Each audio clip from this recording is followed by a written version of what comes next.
Hi, I'm Claire, and I'm 34 years old. Let me tell you about the time I decided to get back at my mean mother-in-law who was determined to make my life miserable. I tried to be patient and ignore her behavior for a while, but eventually I couldn't take it anymore. Let me explain a bit. Whenever my mother-in-law gave me something, it was never very good. Like on our wedding day. This present is from my mother-in-law, Justine. Let's see what's inside. It's a used spatula. Well, thank you. And on my 31st birthday, Justine, you really shouldn't have. What's inside? Oh, what exactly is it? It's a shovel, dear. Ah, how nice. But it looks a bit old. It's a fixed-up shovel. I later discovered she took it from the neighbor's shed and gave it to me.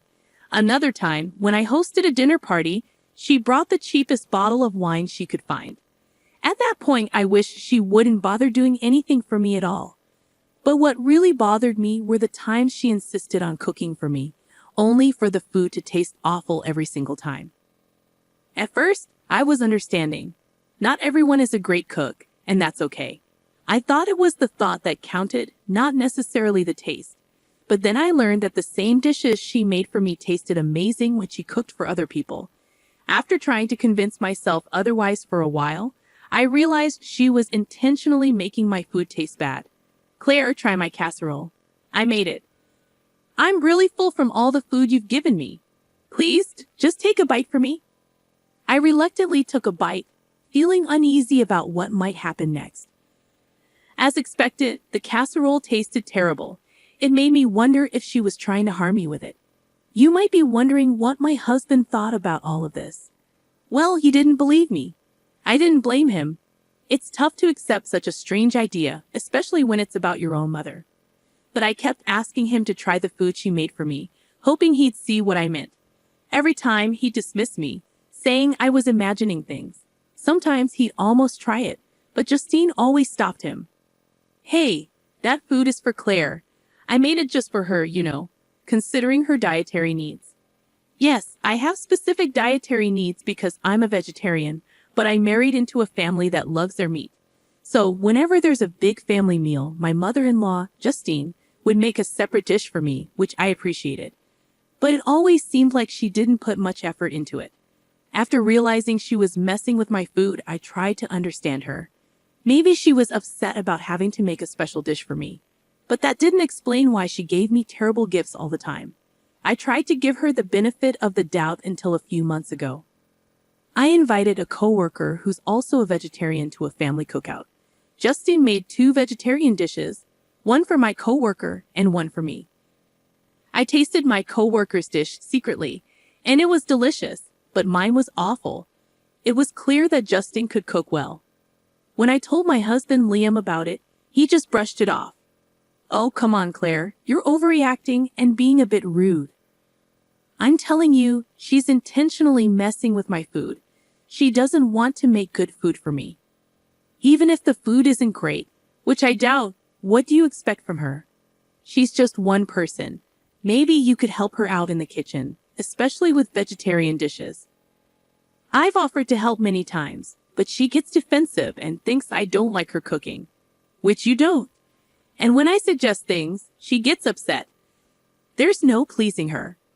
Maybe you should bring your own food to gatherings then, even if it seems rude. It's not like you have a serious allergy. You're just a vegetarian, and everyone can make vegetarian food. But remember Lucy, your coworker? She was nice. Yeah, Lucy's food was great, even the vegetarian dishes. They both took a moment to think about everything. Liam sat down on the bed, thinking deeply. Well, say something, Claire urged. Look, you're my wife, and I love you. I want to trust you, but I think you might be imagining things. I understand that my mom can be odd with gifts, but sabotaging your food. That's really messed up and dangerous, isn't it? Exactly. One time, I swear I smelled bleach in my food. I had to make an excuse to go to the bathroom so I wouldn't have to eat it. Claire, maybe because you and my mom don't get along, you're seeing her differently than the rest of us. She's a fantastic cook. I agree. After trying Lucy's food tonight, I'm sure she can cook well, but for some reason, she doesn't put in the effort with me. Enough! I won't let you talk badly about my mom anymore. She's a great cook. You're imagining things. I was frustrated. How many times did I have to convince him I was telling the truth? I decided to prove it. I waited for the next family gathering to make my move. About a month later, my mother-in-law called. I'm good, thank you. How about you? Oh, I'm excited. We're having another family gathering this weekend to celebrate Uncle JJ's return from France. Can you and Liam make it? Of course, Justine. We wouldn't miss it. Oh, that's great. Uncle JJ prefers simple things, even though he's from France. So we're keeping it casual with sliders and sandwiches. You can even bring your coworker friend again. She was lovely. Unfortunately, she can't make it this time, but Liam and I will be there. Oh, that's too bad. But I'm glad you both can come. Oh, one more thing before I forget. I've decided to get you some special plates to make it easier to separate vegetarian and non-vegetarian dishes. They're beautiful navy blue plates. No problem, Justine. Thank you. Okay, see you soon. After hanging up, I couldn't help but feel uneasy. Normally, different plates wouldn't bother me, but knowing what I knew about her, I realized it was just another way for her to make me feel isolated from everyone else. Everyone else in the family always enjoys their meals, but mine are always terrible. So when I complain, I look picky and fussy. But that's not true. There are rumors going around that I'm just being difficult, and I wish I could prove them wrong by sharing my food. But Justine always stops me and gets upset if I don't eat what she made. Sometimes I manage to avoid eating it, but usually I have to force it down quickly to avoid tasting it. Whenever I visit, I dread it and can't wait to leave and make my own food. But this weekend was different. I was excited because I had a plan to show everyone that I wasn't making things up. I had real concerns and everyone needed to see that. The weekend came and Liam and I brought our coleslaw to the barbecue. There was so much meat everywhere. Even the meat lovers thought it was too much. Despite my initial worries, the party was going well. I was enjoying chatting with my in-laws and playing with my nieces and nephews. But when Justine called us to the dining table, my stomach churned with dread. I forced myself to smile and sit next to Liam. You see, Claire, everyone's having fun. Why can't you relax? Mom put a lot of effort into this. Maybe if you had a better attitude, you'd enjoy the food. I was tired of Liam's lectures. He had no idea what it was like dealing with his mom's awful cooking. But I had a plan. Justine brought out the food, and my plate, as promised, was navy blue. It stood out among the white plates on the table, but I didn't care. I was ready for my revenge. As everyone sat down to eat and grace was said, I suddenly exclaimed, "Oh my goodness, is that a snake?" People were startled and chaos ensued. The kids got excited and wanted to see the snake, while the adults sprang into action, with the women leading the children inside and the men cautiously checking out where I pointed. While everyone was distracted, I followed behind the women, glancing back at the dinner table. Luckily, all the food looked similar, so it was hard to tell which plate was which. That's why my mother-in-law made a special plate for me, so she could tell which one had the bad food. As people started to come back from checking for the snake, I quickly swapped the sandwiches from my plate and Liam's. Just as Justine was coming back outside, Liam told her it was a false alarm and the snake was gone. As everyone returned to their seats, there was a sense of excitement in the air, despite the false alarm. People enjoyed the rush of adrenaline, even the elders. They settled back into their seats, and I apologized, saying, "Sorry, everyone. I must have misjudged the ground. Please excuse the disturbance." Everyone took it well, not too bothered by the interruption. "No problem, dear. It's better to be safe than sorry," someone replied, and everyone seemed to enjoy the little thrill of the snake scare. The mood shifted when Liam took a bite of what he thought was his sandwich, but it turned out to be my vegetarian one. "It's wild," he said before biting into it. Suddenly, he stopped and everyone's attention turned to him. He gagged and spat out the sandwich. "Ew, this is awful." "Liam, that's so rude," Justine scolded him. I put so much effort into these dishes. Justine protested as everyone began to eat their food, enjoying the delicious flavors. They started questioning Liam about his reaction. Even Uncle JJ, who usually stayed quiet, said it tasted fine to him. I don't know, guys. The food just tasted weird to me for a moment. Sorry, Mom. I didn't mean to be rude. Maybe it's a new recipe. Let me try again. Liam attempted to take another bite, but he started gagging before it reached his mouth.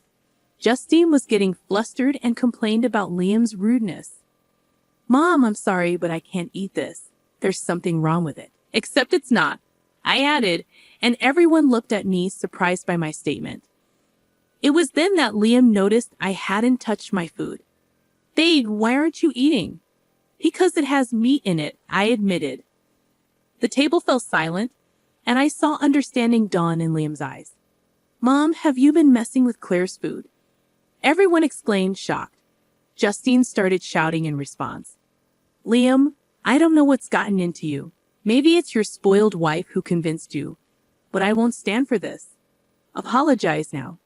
No, Mom, it's your food that's spoiled. Claire was right, Liam declared. He handed his sandwich to Uncle JJ, who almost threw up after trying to take a bite. Justine's eyes turned to me, filled with venom. What have you done? She hissed. I should be asking you the same thing. You've been sabotaging my meals every time I come here, making me miserable. I confessed to everyone. I'm sorry for lying about the snake. But I needed a distraction. Justine has been poisoning my food since I joined this family. Everyone gasped in shock. It's true. I suspected it for a while, and I know I might have seemed picky, but try Justine's sandwich if you can stomach it, I urged. The sandwich made its way around the table, eliciting gagging and dry heaving from those who tried it. They advised the elderly and children not to eat it, and one person even considered going to the hospital due to the smell. Your move, Justine, I challenged. Okay, you got me. I was sabotaging your food, Justine confessed. Why would you do that? Because she hates me. She's always had it out for me since day one, Justine shouted. Liam suddenly looked ill. He vomited all over the grass and collapsed onto the patio sofa. Mom, what did you put in that sandwich? Liam asked weakly. Liam, Oh God, are you okay? That sandwich wasn't meant for you. I'm so sorry, everyone. Please forgive me, Justine exclaimed in panic. Uncle JJ's homecoming had to be cut short, and several family members rushed Liam to the hospital. It turned out that the sandwich contained rancid mushrooms with traces of cat feces, causing severe food poisoning. Liam was hospitalized for some time as he recovered, and my mother-in-law was arrested after confessing to her actions. The incident made me realize the extent of her hatred towards me. She was willing to harm me just because she despised me. If it had been me, she might have delayed getting help. But because it was her son, she rushed to fix her mistake. However, it was too late. Thankfully, Liam recovered fully. During his hospital stay, he repeatedly apologized for not believing me about his mother's actions. His mother attempted to post bail, but the other family members refused, insisting she needed to reflect on her actions. Visitors informed me of her remorse and realization of her mistakes after seeing her son suffer. However, I couldn't accept her apology. It took seeing her son in pain for her to acknowledge her wrongdoing. For years, she never considered the harm she was causing. Who knows what else she put in my food? I endured it in silence, often getting sick and missing work to recover. After sharing this with my husband, he felt even more sympathetic towards me and promised to always believe me. I'm relieved I could impart 2 lessons. Always trust your spouse and don't mess with me, or you might end up in jail.